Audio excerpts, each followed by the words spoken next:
Halo semuanya, di sini bersama saya Ade Kurniawan dengan NIM 412171100098 dari Universitas Mercubuana Jakarta. Di sini saya akan menjelaskan bedah karya mengenai proyek Kampung Admiralty yang berada di Singapura dan didesain oleh WOHA. Oke, mari kita lihat profil bangunannya. Proyek ini bernama Kampung Admiralty dengan klien yaitu Dewan Perumahan dan Pengembangan Singapura. Proyek ini didesain oleh seorang arsitek yang bernama WOHA. Lokasi berada di 676 Woodland Drive, Singapura. Luas site proyek ini yaitu sekitar 8.981 meter persegi dengan gross area 32.331 meter persegi. Lokasi site berada di 676 Woodland Drive, Singapura. Di sini kita bisa melihat tata letak dari Kampung Admiralty ini. Bangunan ini terletak sangat berdekatan dengan stasiun MRT yang berada di Woodland ini. Dan untuk batas tapaknya di sebelah selatan berbatasan langsung dengan Woodland Street, dan bisa kita lihat di gambar itu di belakang jalan tersebut itu adalah public housing. Untuk di bagian utara ada stasiun MRT, dan untuk di bagian timur itu adalah sebuah apartemen. Di sini kita melihat bahwa di bangunan ini banyak sekali warna hijau, yang berarti dia adalah penggunaan sebuah bangunan yang dimana bangunan ini banyak mengandung unsur public space. Nah, untuk bagian yang agak pink ini adalah bangunan existing berupa shopping mall, shopping center, atau yang lainnya adalah existing public housing, analisa angin. Nah, bangunan ini bersejajar dengan arus angin dari laut Singapura, sehingga bangunan ini dibuat menjadi seperti ada lorong untuk bangunan ini supaya tidak berat menahan beban angin. Dan juga fungsi lorong ini untuk menjadi sirkulasi angin masuk ke dalam bangunan tersebut.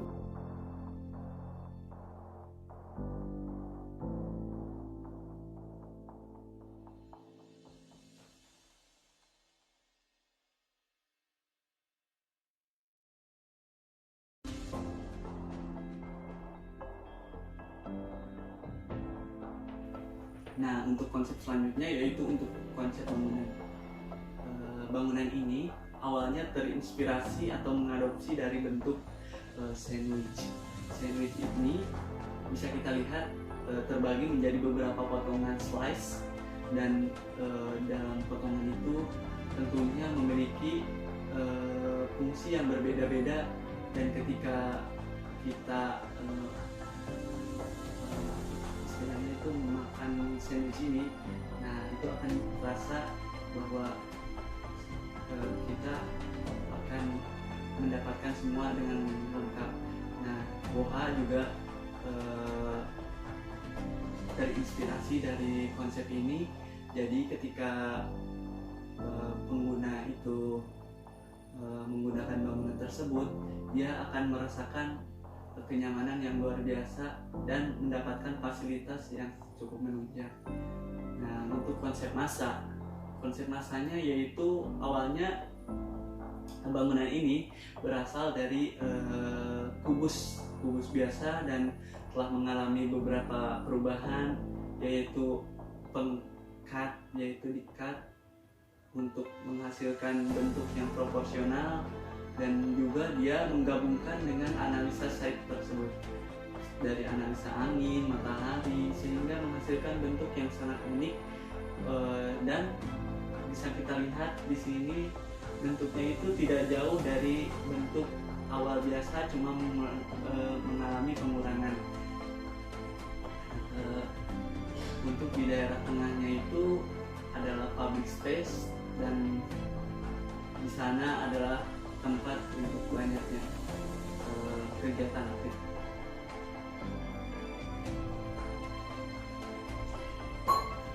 Oke teman-teman, pembahasan selanjutnya yaitu mengenai design development.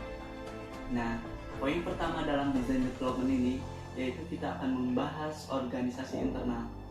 Nah, di organisasi internal ini kita bisa melihat di gambar tersebut bahwa bangunan ini dalam pembuatannya yaitu mengedepankan konsep untuk seseorang itu bisa belajar, merayakan kegembiraan, yang ketiga itu kenyamanan, yang keempat jelajah atau explore, yang kelima yaitu olahraga, yang keenam bermain, yang ketujuh adalah sharing atau berbagi. Nah, dari konsep tersebut sang perancang akhirnya menemukan beberapa fasilitas umum yang menunjang dari konsep tersebut, yaitu berupa tempat berkumpul yaitu plaza community, yang kedua playground yaitu untuk bermain dan juga belajar, yang ketiga fitness center yaitu untuk kegiatan olahraga tentunya, yang keempat community garden farm yaitu untuk seseorang itu bisa memiliki daya jelajah yang tinggi atau pengetahuan yang tinggi.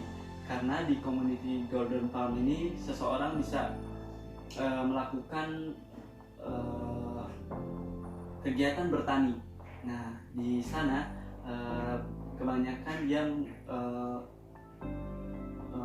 menanam bunga dan juga tanaman yang bisa dimakan untuk kehidupannya sehari-hari. Yang ketiga yaitu sky terrace. Nah, sky terrace ini difungsikan untuk memenuhi konsep kenyamanan, karena di area sky terrace ini kita bisa melihat rimbunnya pepohonan dan bisa merasakan sejuknya angin yang dihasilkan oleh filterisasi oleh pohon tersebut. Nah, yang keenam itu ada living room outdoor. Nah, di sini living room outdoor ini bertujuan untuk seseorang bisa berinteraksi dengan yang lainnya, sehingga dalam bangunan itu bisa saling mengenal satu sama lain. Nah, untuk yang ketujuh itu adalah children care center. Kalau di Indonesia itu mungkin seperti taman kanak-kanak.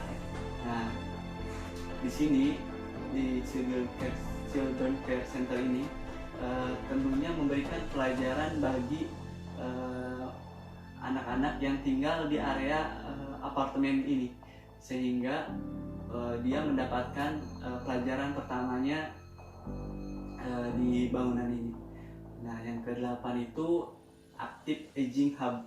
Nah, ini bertujuan untuk sama seperti living room outdoor. Active Aging Hub ini semacam tempat untuk berkumpul, untuk berinteraksi.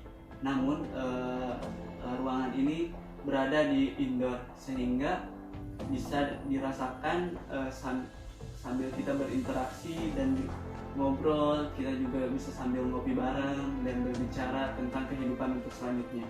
Nah, yang ke-9 ini ada hal yang unik sih menurut saya. Ini adalah ekosistem pond, atau kalau di Indonesia itu jadi seperti kolam yang memiliki sistem ekosistem sendiri, sehingga di kolam ini bisa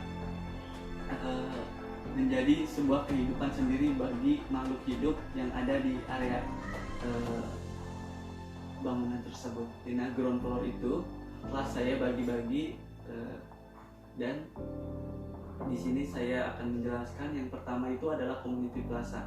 Nah, yang pertama community plaza itu fungsinya untuk area publik, untuk berupa area untuk perayaan. Yang kedua itu adalah stage. Di situ adalah ada panggung sih. Jadi ketika ada sebuah event bisa menggunakan langsung panggung dari bangunan tersebut. Yang ketiga adalah ecophone ya, atau kolam ekosistem. Yang keempat biotorsi atau ya semacam pedestrian, tapi dia sangat alami karena menggunakan pohon yang sangat banyak. Yang kelima yaitu thoroughfare atau tadi adalah main akses dari area Admiralty Place. Nah, yang keenam itu area drop off. Drop off itu untuk sirkulasi dari luar menuju ke dalam bangunan. Yang ketujuh adalah area lobby. Yang kedelapan itu adalah area retail yang bernama retail farmasi. Kenapa saya bedakan? Karena retail tersebut sangat menunjang kegiatan yang berada di atasnya, yaitu kegiatan medical center, sehingga seseorang yang setelah melakukan medical check up di medical center bisa langsung membeli obat anjuran dari dokter itu di bawah. Nah, yang ke-9 itu adalah area retail. Nah, untuk area retail di area ground floor ini sebenarnya ada terbagi menjadi dua, yaitu area shopping dan area food court. Yang 10 itu adalah loading dock. Nah, di sini adalah area loading dock untuk mengakses kegiatan medical center, food court, dan lain-lain. Nah, yang 11 ini adalah underground bicycle storage atau garasi tempat menaruh sepeda. Nah, itu second floor frame plus mezzanine. Nah, di sini fungsi utamanya yaitu sebagai medical center. Nah, yang akan saya bahas di sini yaitu di lantai 2 ini ada mezzanine yang sama-sama ditempati untuk medical check up atau berupa bangunan medical center. Kualitas dari bangunan di sini, bangunan ini itu dia sangat mengedepankan desain yang sangat modern, dan dia memperhatikan sekali mentality dari pengguna bangunan tersebut, sehingga dalam bangunan tersebut akan menghindari dari menghilangkan citra betapa menyeramkannya medis. Nah, sehingga dibalut dengan wadah yang berupa desain yang bagus, sehingga seseorang yang akan melakukan medical check up tersebut dia tidak merasa gelisah. Nah, di ruangan medical center third floor frame atau lantai ketiga. Nah, di lantai ketiga ini terdapat ada 2 mezzanine, dan di bangunan atasnya itu ada roof. Nah, kita bahas satu persatu. Yang pertama itu adalah fungsi function hall. Yang kedua adalah active aging hall. Nah, untuk active aging hall ini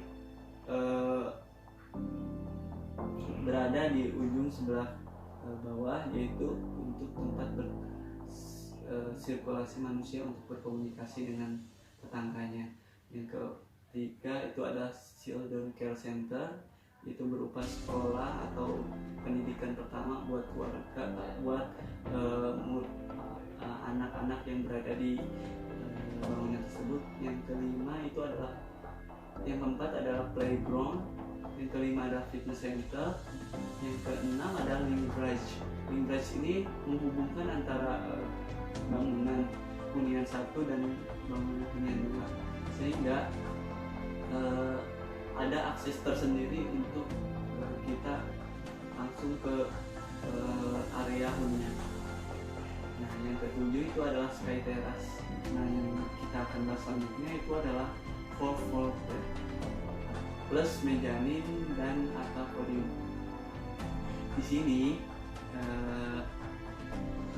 dalam denah kita bisa melihat ada beberapa titik, yaitu yang pertama itu adalah apartemen atau tower.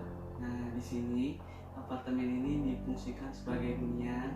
Yang kedua itu adalah sky terrace, yang ketiga adalah community farm. Nah, ini community farm ini berada di top podium ini ya, di lantai 4. Yang keempat itu adalah Cat Shoulder Center yang berada di ujung bangunan. Nah, di lantai tipikal ini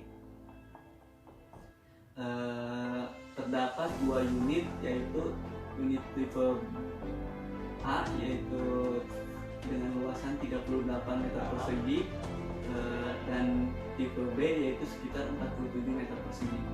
Kita bisa lihat ruangan yang ada di dalam unit tersebut. Menurut saya itu lumayan lengkap karena dilihat dari sirkulasinya juga terlihat sangat lebar, dan konsen saya di unit studio dan unit apartemen ini yaitu penggunaan double door. Di penggunaan double door ini berarti setidaknya seorang desainer ini telah memikirkan siapa yang akan tinggal di apartemen tersebut, karena dengan menggunakan double door tersebut setidaknya pengguna yang menggunakan kursi roda bisa masuk ke dalam unit apartemen tersebut. Dan dapat dilihat di denah tipikal ini, unitnya cuma ada 6 unit, 8 unit. Di setiap tower ada 8 unit dan menggunakan sistem struktur core yang berada di tengah, sehingga dengan unit yang lumayan sedikit ini bisa langsung mengakses area seperti lift dan tangga kebakaran itu dengan cepat, dan ini akan meminimalisir terjadinya korban ketika ada terjadi bencana.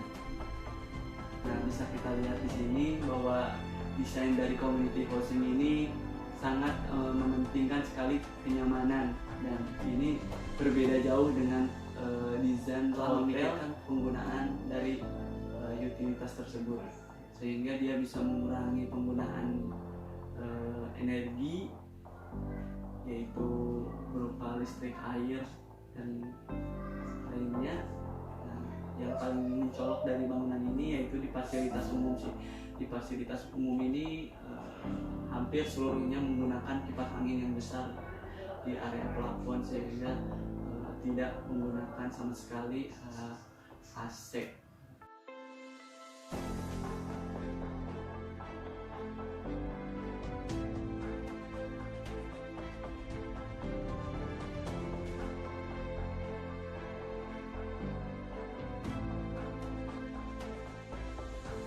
Saya akhirnya bisa menyimpulkan bedah area ini, dan kesimpulannya yaitu berupa kelebihan. Yang pertama yaitu kelebihannya, dengan adanya tumbuhan dapat membuat kenyamanan ruang mulai dari kemiskinan, pencahayaan, dan udara bersih itu sudah dipikirkan melalui analisa tadi. Jadi dari bangunan tersebut penggunanya bisa merasakan kenyamanan. Yang kedua yaitu akses sangat mudah dijangkau. Tentunya bangunan tersebut sangat terintegrasi dengan bangunan yang berada di sekeliling tapak, sehingga dalam radius 1 km bisa merasakan fasilitas-fasilitas umum yang sangat berdekatan. Yang ketiga, untuk ukuran unit sangat besar karena dikhususkan untuk pasien. Nah, seperti yang saya bahas tadi, bisa dilihat dari